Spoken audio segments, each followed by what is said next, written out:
तीसरे चरण के संग्राम में लड़ाई यादवगढ़ के साथ बुंदेलखंड की है। 2017 के चुनाव को देखा जाए तो तीसरे चरण में बीजेपी मजबूत रही, लेकिन यहाँ के जातीय फैक्टर कांग्रेस और बीएसपी के लिए भी मुफीद रहे हैं।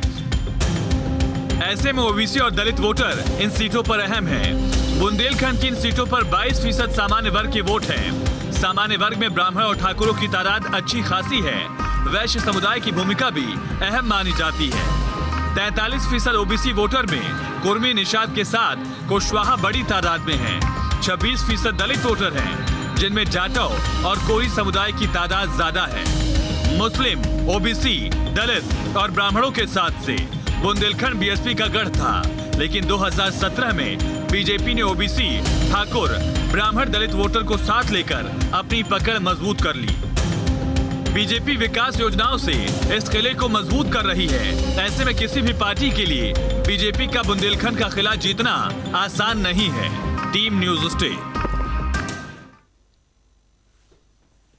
बुंदेलखंड में बीजेपी मजबूत है। 2017 में राष्ट्रवाद का रंग बीजेपी के साथ रहा था, लेकिन इस बार एसपी की रणनीति क्या है उसको हम 5 पॉइंट्स में समझते हैं।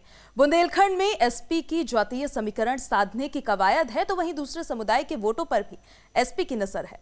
समाजवादी पार्टी ने कुर्मी, दलित, कुशवाहा कैंडिडेट्स उतारे हैं। बुंदेलखंड में बीएसपी भी बीजेपी के लिए कड़ी चुनौती है। तो कुछ सीटों पर बीएसपी और बीजेपी उसमें सीधा मुकाबला देखने को मिलेगा।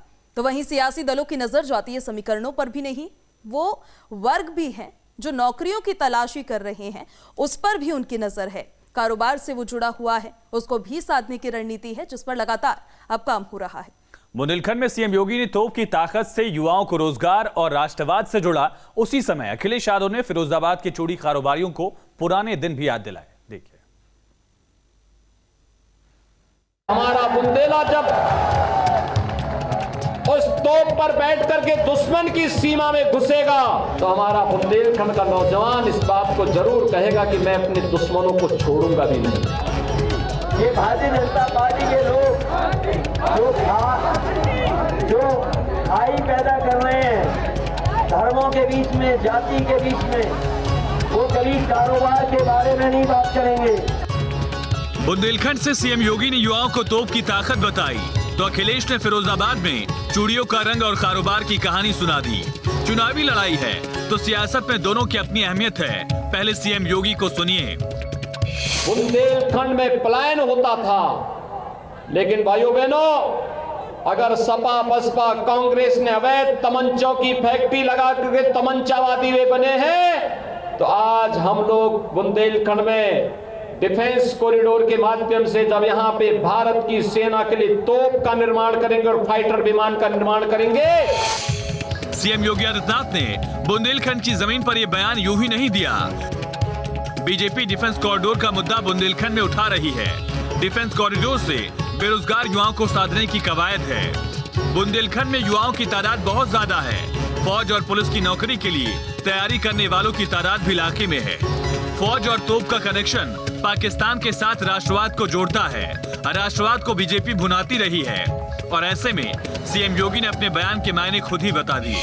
अब बुंदेलखंड में विकास हो रहा है और हमने तय किया है अपराधी और माफिया के लिए नहीं, नौजवान के रोजगार के लिए, किसानों के उत्थान के लिए, महिलाओं की सुरक्षा के लिए सरकार कार्य करेगी। तोप की टक्कर अखिलेश चूड़ियों से लेने चले हैं। फिरोजाबाद में अखिलेश ने चूड़ियों के कारोबारियों को रिझाने के लिए बीजेपी पर निशाना साधा। कारोबार हमें और आपको खुशहाली के रास्ते पे ले जाता है, लेकिन इस कारोबार को अगर किसी ने खत्म करने का काम किया है या कुछ लोगों को लाभ पहुंचाने का काम किया है तो भारतीय जनता पार्टी ने। इसलिए समाजवादी पार्टी कह करके जा रही है। मैंने पहले भी कहा था कि यही जो एक्सप्रेस वे आपका है आगरा लखनऊ वाला, इस सड़क से तो हम जाते थे तो ठेले पे न जाने कितनी चूड़ियां भरी देखते थे। ठेले पे चली जा रही चूड़ियां भरी रखी चली जाती। अखिलेश कारोबार बर्बाद करने को लेकर बीजेपी को निशाने पर ले ही रहे हैं, लेकिन छोटे कारोबारियों पर भी अखिलेश की नजर है। फिरोजाबाद को प्रदेश का बड़ा चूड़ी बाजार माना जाता है। फिरोजाबाद में चूड़ी बनाना एक घरेलू व्यवसाय भी है।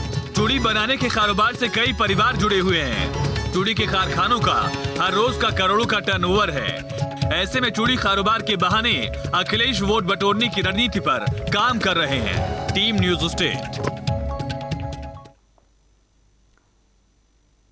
अब आपको बताते हैं कि आखिर दोनों के बयानों के मायने आखिर क्या हैं, क्यों इस तरह के बयान सियासत का केंद्र बनते हैं, ये भी समझाएंगे आपको। दरअसल ऐसे बयान युवाओं को साधते हैं। नए वोटर्स 22 में सियासत का रुख तय करेंगे और 30 साल से कम उम्र के 26% युवा वोटर्स हैं जो एक डिसाइडिंग फैक्टर हो सकते हैं। अखिलेश भर्ती, रोजगार और लैपटॉप का मुद्दा लगातार उठा रहे हैं। दूसरी तरफ बीजेपी है जो टैबलेट, स्मार्टफोन, नौकरियों का दावा कर रही है। तो वहीं फौज प्लस पुलिस भर्ती दोनों ही दलों का अहम एजेंडा है। बिल्कुल, एक बड़ा मुद्दा है, युवाओं को साधने की कोशिश की जा रही है। फर्स्ट टाइम वोटर्स भी 50 लाख से ज्यादा है, इनको भी साधने की कवायद की गई है।